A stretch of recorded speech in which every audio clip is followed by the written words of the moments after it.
So வரலாறு history வந்து இப்போ கண்டுபிடிச்ச விஷயங்களை அல் குரான் எப்பயே சொல்லிடுச்சு 1400 வருஷத்துக்கு முன்னாடி என்று சொன்னா நீங்க நம்புவீங்களா? உண்மைதாங்க. ஏன்னா இது எல்லாம் அறிந்த இறைவனிடமிருந்து வந்த ஒரு வேதம். அதுல எந்த ஒரு மாற்றமும் கிடையாது.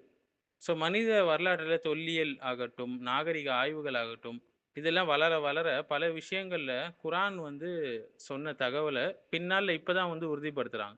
ஃபார் எக்ஸாம்பிள் வரலாற்றுத்துறை, ஹிஸ்டரி சப்ஜெக்ட்ல எடுத்துக்கிட்டா சரி. இது வந்து குரான் மனித அறிவை தாண்டிய உண்மை என்பதை நமக்கு நிரூபிக்கிறது. யூசுப் அலைஹிஸ்ஸலாம் காலத்துல ஃபிர்அவுன் ஆட்சியாளர்கள் இல்ல. மலிக் என்று சூரா யூசுஃப்ல குறிக்கப்படுது. மன்னன் சொல்லுவாங்க மலிக்.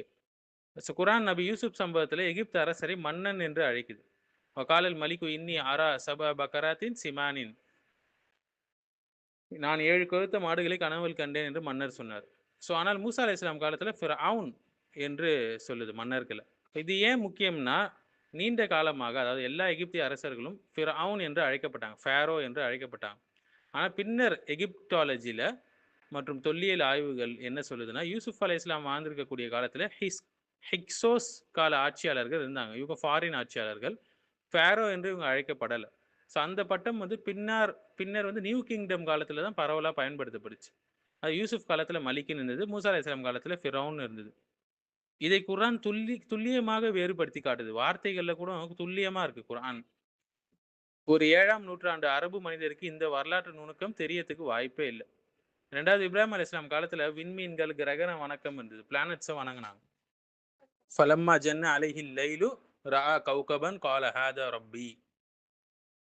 இரவு வந்தபோது அவங்க ஒரு நட்சத்திரத்த பார்க்குறாங்க. இது என்னோட இறைவனா என்று கேட்குறாங்க. இப்ராஹிம் அலைஹிஸ்ஸலாமுடைய அந்த உரையாடல் நமக்கு தெரியும். ஸோ சூரத்துல் அன்ஆம்ல 76வது ஆயத். அதன் பின்னர் சந்திரன், சூரியன் பற்றியும் குறிப்பிடப்படுது. வரலாறு என்ன சொல்லுதுன்னா, ஹிஸ்டரி பழைய மெசொப்பொட்டேமியா நாகரத்துல மற்றும் பாபிலோனியா நாகரிகங்களை ஆய்வு செய்யும்போது, அவங்க விண்மீன்கள், சூரியன், சந்திரன், கிரகங்கள் இதெல்லாம் வழிபட்டாங்க தெய்வங்களாக என்று கண்டுபிடிக்கப்படுது. நிலா கடவுளை வந்து சின் என்று சொல்லுவாங்க. சன் வர்ஷிப், வீனஸ் வர்ஷிப் எல்லாம் இருந்ததுன்னு தொல்லியல் ஆதாரங்கள் கண்டுபிடிச்சிருக்கு இப்போ. இப்ராஹிம் அலைஹிஸ்ஸலாம் வாழ்ந்த பகுதி வந்து ஓர் அப்படின்ற ஒரு இடம் மெசொப்பொட்டேமியால. இவை அனைத்தும் ஆஸ்ட்ரல் வர்ஷிப்பை மையங்களாக இருந்தது என்று உறுதி செய்யப்பட்டது. குரான் இதை 1400 வருஷத்துக்கு முன்னாடியே சொல்லிச்சு. அடுத்தது கல்குவாரி.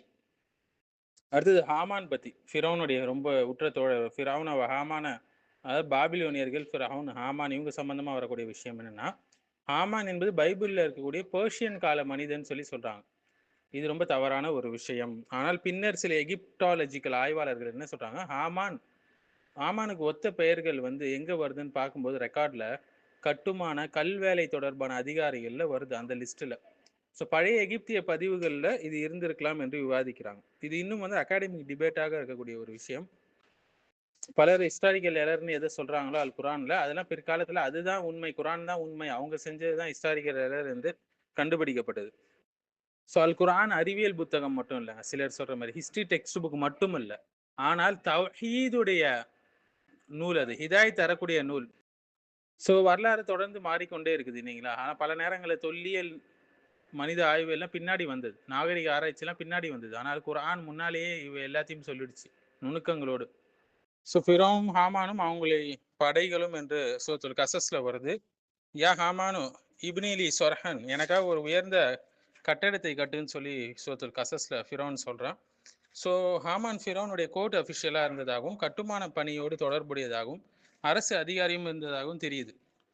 விமர்சகர்களுடைய பழைய குற்றச்சாட்டு என்னன்னா, பைபிள்ல ஹாமான் என்பது எஸ்தர் புத்தகத்துல வரக்கூடிய பெர்ஷியன் எம்பையர் கால மனிதன் சொல்லி சொல்றாங்க. ஆனால் சிலர் என்ன செஞ்சு, அதனால சிலர் வந்து குரான் வந்து மிஸ்டேக் என்று சொன்னாங்க. எப்படிங்க குரான் மிஸ்டேக் ஆகும்? அவங்க ஒழுங்கா வரலாறு படிக்கல, அவ்வளவுதான். 20ஆம் நூற்றாண்டுல சில முஸ்லிம் ஆய்வாளர்கள் ஒரு குறிப்பை முன்வைக்கிறாங்க. ஒரு ஜெர்மன் ஆய்வாளர், அவர் பேர் ஹெர்மன் ராங்கே, அவர் எழுதிய டி அகிப்டிஷியன் பெர்சோனெனமன், அதாவது எகிப்சியன் பர்சனல் நேம்ஸ் என்ற நூல்ல ஹாமான் அல்லது அதற்கு ஒத்த ஒரு பெயரை வந்து கல் தொடர்பான கட்டுமான தொடர்புடைய ஒரு நபராக குறிப்பிட்டிருக்காரு. இதனை மாரிஸ் புகைல் போன்றவர்கள் பிரபலப்படுத்திடுறாங்க. கல்குவாரியுடைய மந்திரி என்று கருத்து சில முஸ்லிம் எழுத்தாளர்கள் சொல்றாங்க. ஒரு கன்ஸ்ட்ரக்ஷனுடைய சீஃபா அவர் இருந்தாருன்னு சொல்லி சொல்லப்படுது. அதான் எனக்காக உயர்ந்த கோபுரம் கட்டுன்னு சொல்லி ஃபிரௌன் சொல்றான் ஹாமான்ட்ட. ஃபிரௌன் ஹாமானிடம் சொல்வதை நம்மளால புரிஞ்சு கொள்ள முடியுது. 7ஆம் நூற்றாண்டு அரபு மனிதன் ஹைரோகிராபிக்ஸ்லாம் படிக்கல, எகிப்டாலஜிலாம் தெரியாது. ஃபேரோவுடைய கோர்ட் ரெக்கார்ட்லாம் தெரியாது. ஆனால் குர்ஆன் வந்து ஃபிரவுன், ஹாமான், கட்டுமான அரசியல் இவற்றை ஒன்றாக இணைத்து சொல்லுது. மனிதன் பின்னால் கண்டதை கண்டுபிடிச்சதை குர்ஆன் முன்னாலேயே சொல்லிச்சு. காரணம் அது ஏக இறைவனுடைய புத்தகம். ஏக இறைவனுடைய பேச்சு ஒருபோதும் பிழையாகாது. மனிதர்கள் பிழை செய்வாங்க, வரலாறு தான் பிழை செய்யும். ஸோ ஹைரோகிளிஃபிக்ஸ்லாம் இப்போ கண்டுபிடிக்கப்பட்டதுங்க, எகிப்டாலஜிலாம். ஹைரோகிளிஃபிக்ஸ்னா பண்டைய எகிப்து, மாயா மற்றும் பிற நாகரிகங்களில் சொற்களுக்கு பதிலாக படங்களை பயன்படுத்தி எழுதப்பட்ட ஒரு புனித எழுத்து முறை என்று சொல்லுவாங்க. ஒரு மறைப்பொருள் குறியீடு என்று சொல்லுவாங்க, பிக்சர் சிம்பிள்ஸ் என்று சொல்லுவாங்க. ஸோ இப்போ நம்ம என்ன பார்க்க போறோம்னா, ஹைரோகிளிஃபிக்ஸை வந்து யாரும் படிக்க முடியாத காலத்தில் குர்ஆன் இதை எப்பயோ சொல்லிடுச்சு. இந்த 7ஆம் நூற்றாண்டுல பழைய எகிப்திய மொழி மறைந்து விட்டது. பழைய எகிப்திய எழுத்து யாராலும் வாசிக்க முடியாது, இந்த ஹைரோகிளிஃபிக்ஸ். ஸோ ஃபிரௌன் கால வரலாறு மனிதர்களுக்கு தெளிவாக தெரியல. ஸோ அந்த நேரத்தில் எகிப்டாலஜி என்ற துறையே கிடையாது. ரொசெட்டா ஸ்டோன் சொல்கிறாங்களே, அது கூட இன்னும் கண்டுபிடிக்கல. ஸோ பழைய எகிப்திய கல்வெட்டுகள் மௌனமாக இருந்த காலம் அது. ஆனால் அந்த காலத்திலே குர்ஆன் என்ன சொல்லுது?